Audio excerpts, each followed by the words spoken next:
All right, attempt number 1. Guys, I'm going to show you the best Warzone settings that you could possibly ever have. After you do these settings, you won't need anything else. All right, here we go. I'm going to fucking bang this out so quick. Okay, display. You're going to want to have your screen refresh rate on whatever your monitor supports, preferably the highest, obviously. Display resolution, your native resolution, yes. NVIDIA, reflex low latency. Now this depends. If your GPU is bottlenecked, you're gonna want to put it on plus boost. If your CPU is the bottleneck, put it on. All right. Custom frame rate. I have mine on unlimited, so I can get the most out of my frames. No explanation needed. HDR off. On this tab, Fidelity FX CAS, I have at 100. This just makes the game look a lot more crispier. And yeah. All right, variable rate shading, you're gonna have this on. It doesn't really do anything to the quality, but it does let you have a little bit more of a FPS boost, and we all love FPS, so fucking put that on. All right, texture resolution, I have on low, and then texture filtering, SSM, I have on high. All right, everything else is on low. All right, the only reason I have this not on the lowest thing possible is just so I can get the most out of my textures, and the game doesn't look as dog shit. All right, here we go. View. I'm at 110 FOV. If you're playing Warzone, I recommend having it 110 and above. I switch between 110 and 120. It's really just personal preference. 120 does make you feel like you're fucking moving. So, you know, keep that in mind. But I have mine at 110. First person camera movement, have that at least. And third person camera movement, have that at least. It just makes it so there's the least amount of shake possible on your shit. Definitely would recommend. All right, next we got audio. I have mine on headphone bass boost. Again, the bass boost and the why is this not working? GG's. Oh fuck. Okay. The bass boost and the sucker punch have the lowest the tightest dynamic fucking range, so it'll basically let you hear shit better. So yeah, headphone bass boost or sucker punch. Sometimes I put it on track mix. It kind of just depends how I'm feeling. Anyway, any of those three, you should be fine. Asymmetrical hearing compensation, I have that on. It just it makes everything sound even, so all of the loud noises aren't loud as shit, and the low noises aren't low. It kind of just evens everything out. Would recommend that. Reduced tinnitus sound. This just makes the flashbangs not sound aids. So put that on also. What else? My controller settings. Default flipped. I play claw.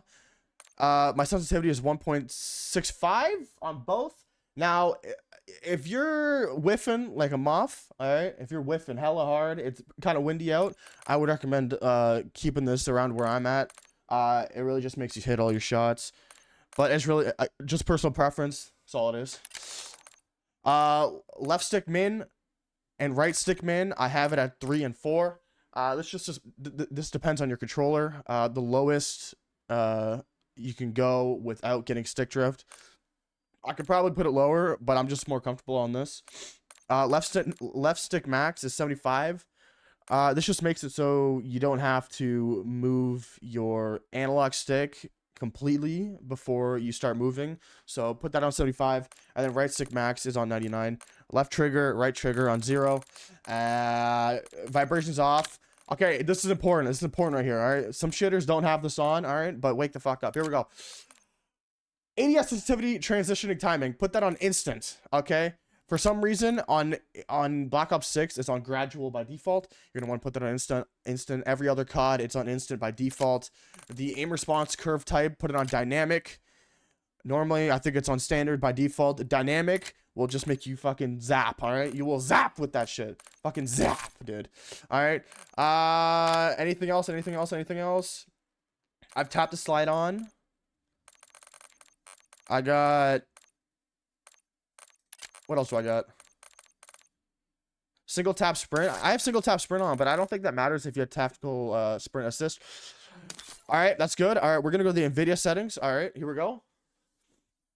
I have image scaling off, ambient occlusion off, antroscopic filtering, application controlled, anti-aliasing FXAA off, anti-aliasing gamma correction on, anti-aliasing mode, application controlled, anti-aliasing transparency off, background application max frame rate off, CUDA GPUs all, CUDA SimMem fallback policy, driver default, DSR factors off, low latency mode. This one's important. It makes you have little or less input delay than you normally have. So I put it on ultra. I've realized that, or I figured out, or you know what? Anyway, it has a little bit of a hit on your FPS. So I don't use that. You know, there's some scientific reasons behind this. I'm not really too sure. So you're gonna have to look that up. Not gonna lie, kind of not helpful on that part. Power management mode, prefer maximum performance. Obviously, you want the most out of your shit. And then everything. Oh, texture filtering, antrostopic sample shit ass. I put that on. And then texture filtering quality, it's supposed to be on high performance. Bang. Bang, bang, bang. All right, now the last thing I gotta say, all right. So you're gonna want to go to where is it? You're gonna want to go to control. You type in control. I'll put this link in the bio. You're gonna want to go here. All right. Now, once you get here, you're gonna want to download this. This is to overclock your controller. Everybody does it. It makes the input delay on your controller practically gone. All right. So you're gonna want to download this. You're gonna want to hit view raw. All right. It's gonna download. All right. Open that. All right. And then you're going to want to extract all. Once you extract all, you go to driver, setup, Windows, more info, run anyway. All right. Click yes. And you're going to come up to this screen. All right. Now, when you're here, go to all. And you're going to want to find your controller. So mine would be right here. All right. This would be it right here. Audio endpoint, headset, microphone. You're going to want to hit install service on it. All right. Install service. Yep. Open. You're going to want to go here. Put it on 1,000. Install service. And then filter on device. You're going to want to put that on and install service. All right. Once you do that, you're going to want to unplug your shit. All right. And then plug it back in. And it should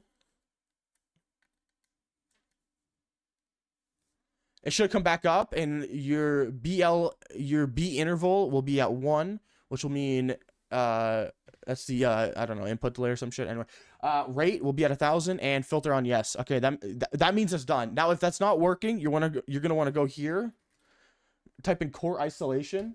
You're gonna want to turn this off, restart your computer, and try it again. Now, this, I'm not too sure. Like, this is what you're going to have to do.